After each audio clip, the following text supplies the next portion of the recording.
Hey, what's up? It's Rashad hanging with the Joneses. Obi-Wan episodes 1 and 2 just dropped on Disney Plus. Of course, it's Star Wars Celebration, and we're gonna do this series. So make sure you're subscribed for the reviews. All spoilers.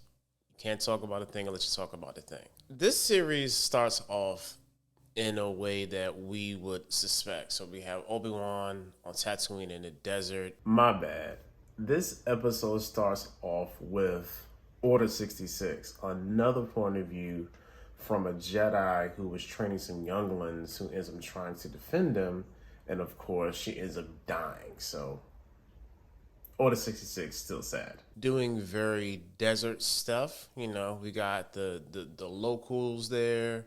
It's a market type environment because we've seen Tatooine a lot the last 2 years with the last couple of series on Disney Plus. But we get to see post Empire getting into power, Tatooine, and it seems rather it's it's really interesting because we have Inquisitors. If you haven't watched Star Wars Rebels, then Inquisitors are essentially ex Jedi turned to the dark side who now are Jedi hunters. So we see three of them. We have the Grand Inquisitor. We also have another Inquisitor. And the third sister, known as Reva. Now, Reva is essentially like to me. Reva is she's the catalyst for this whole thing because she essentially is trying to hunt down Obi-Wan. Like there's this Jedi in the first episode that eventually gets caught and killed, and she's like, "Man, I don't care about these little punk Jedi's. We out here in Tatooine trying to find Obi-Wan. Man, we need to find him." And the Grand Inquisitor's like, "Yo, like, look, you know the most. I need you to calm down. You can't find him, but we looking for him for the past 10 years. So now we see the timeline. So this is 10 years from the events of Revenge of the Sith. So Obi-Wan has essentially been in hiding on Tatooine the entire time. We see him living this very routine, mundane life. He is basically, I don't know. This is like some sort of like space well. It could be. I'm not sure if it's a Cargill or not. Taking chunks of meat off of this thing and putting it into little small portions. Like they out here meal planning for some other I don't know, some other world. And he takes a little slither off of it, puts it in his shirt, gives it to his little Eoti. That's like a space camel, and he does this every day. He goes to check on Luke and Uncle Owen and Aunt Beru. You know what I'm saying? Uncle Owen is looking at him like, fam, leave my kid alone. Leave him alone, yo. He don't need you. He got us. We his family. So that kind of leads into how when we see Uncle Owen at the start of With the New Hope, like why he has this kind of like standoffish attitude about the outside world and getting and going off planet. And even see Luke on top of the little hut, and he's playing like he's a speeder, a la his dad Anakin. So there's a lot. So there's those parallels and things to the original trilogy that use it as a link. Reva is the catalyst for this series. Reva has a real, I don't know, she's really wants to kill Obi-Wan and impress Vader and give Obi-Wan to Vader. So there has to be some sort of discussion as to why. It hasn't been revealed yet, but there has to be some sort of link between Obi-Wan, Reva, and Darth Vader. Because essentially in the second episode, I'm skipping around, because this works as like a companion piece. It's really one long episode. So eventually they like lay this plan. Well, she lays this plan to lure him out, and the plan is to get Leia. So we see Bella Organa, and they're on Alderaan. RP Alderaan eventually, and they're doing their whole senatorial thing, and Leia is okay. The one thing I don't like about this right now is the precocious kid trope. Like we have like the kid who is essentially like wise for their age and like a lot older, says like the super mature things, And of course, that would be Leia, because Leia, between Luke and Leia, she is the smarter of the two. Let's just be honest. I mean, she's definitely the smarter of the two. We have this whole like push and pull with Leia not wanting to be this, future senator, but wanting to have adventure and, go out and explore. And of course, Bail Organa has like that same sort of way, because we see Mom is trying to be like, look, y'all, it's things we have to do it a certain way. And Dad is like, but let's give it some leeway. And there's this tension between like them as a family unit, and her precociousness ends up getting her in trouble, because she likes to run off into the woods, yada yada. It's a whole thing. And she ends up getting kidnapped by these three bounty hunters. Revan ends up recruiting the bounty hunters to go get Leia, to pull her out, because she found a link between Organa and Obi-Wan. He says, shoot, of course Obi-Wan's going to come, because that's his people. And that is the real reason why Obi-Wan's call to action is enacted, to be honest, because Organa goes to Obi-Wan and say, hey, man, I need you to help my daughter. Obi-Wan's like, man, I'm here for Luke.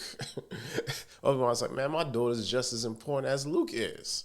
And, he ends up giving in. So they go to this planet called Dayu. Dayu is sort of a, almost looks like a low budget Blade Runner planet.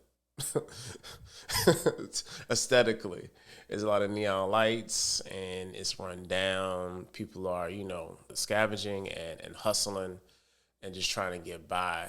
And lures him there. Obi-Wan ends up eventually, of course, finding Leia.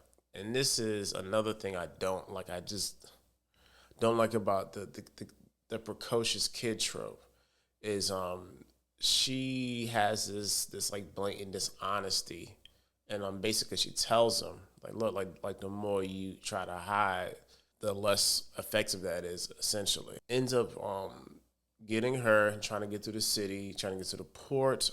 Commander Gianni is there. He's a fake Jedi, and he basically helps Obi-Wan get to where he needs to go. It also helps him out in the end too, sort of, because he kind of gave him away, because the Force. Leia feels that Obi-Wan is being dishonest because he isn't really telling her the entire truth. I mean, Obi-Wan doesn't really want to be there. He's just doing this essentially out of a promise he had to Organa to protect the kids. And he's not even there really for the Jedi, to be honest, because he doesn't even want to use his Jedi abilities. Of course, she ends up seeing, they send a beacon out, sort of like in The Mandalorian, without the bounty hunter tags, but everybody's wrist goes off. Boom, there's a bounty on Obi-Wan. He's on the planet. Y'all go get him. So Reva basically waits for him to be drawn out, and Obi-Wan and Leia are basically trying to maneuver through the city. Obi-Wan knocks out a bounty hunter. All of a sudden, his little beacon goes off for him being a bounty.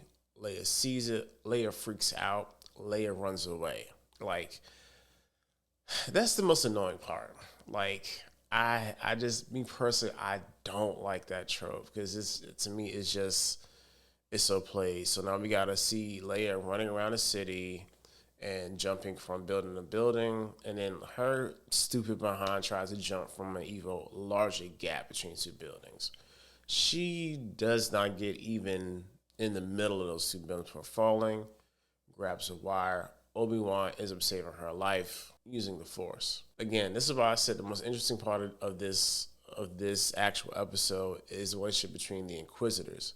Because just like the Sith, the Inquisitors are always trying to one-up, get credit, be the one to do the thing to impress whoever the person above them is. They end up finding Obi-Wan. They had to go to like this freight ship, a cargo ship or whatever, to get off planet. Commander Gianni helped him out. Whatever, I forgot his name.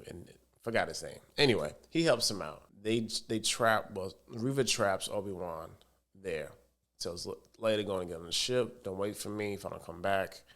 And we see Reva basically trying to goad him out, and tells us that, look, Obi-Wan, your boy Anakin's alive, yo. Yeah, Vader's alive.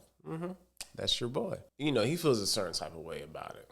But then the Grand Inquisitor steps in and said, look, yo, you step to the side. We got it from here. We're not going to let you lose Obi-Wan again. Reva gets upset, ends up killing the Grand Inquisitor. You know what I'm saying? Because, of course, that's permissible when you work for the dark side. And then ends up losing Obi-Wan anyway. And that's literally how that section ends. And then the next scene, we see this very grotesque back-to-tank version of Vader. And then, boom, cuts black. Interesting first 2 episodes. I hope that Leia goes back to Alderaan. We don't see them anymore. I don't want to see Leia anymore. It was fine. It was cute. But overuse of that trope is going to really get on my nerves, I'm going to be honest. That's the only, for me, that's the only sore spot, is the precocious kid trope. But yeah, solid first 2 episodes. Great framing and cinematography. I love old man Obi-Wan really trying to make his way through Tatooine. I also love Uncle Owen just hating the Jedi. This is very funny. They actually saved his life. And yeah, like that dynamic has been really, really interesting to watch. But yeah, that's all I got for now. Again, make sure you subscribe. We're doing this every week until this is over. Me and Maddie might do a first half review for Stranger Things with the next few days. Gotta watch that. It ain't just one episode. So might do that as well, because we definitely watched the first 3 even before we was on, doing any sort of reviews on YouTube. So yeah, that's all I got. Until the next time. Oh yeah, be sure to watch the Andor. I'm gonna leave that here. Andor on reaction. All right, later.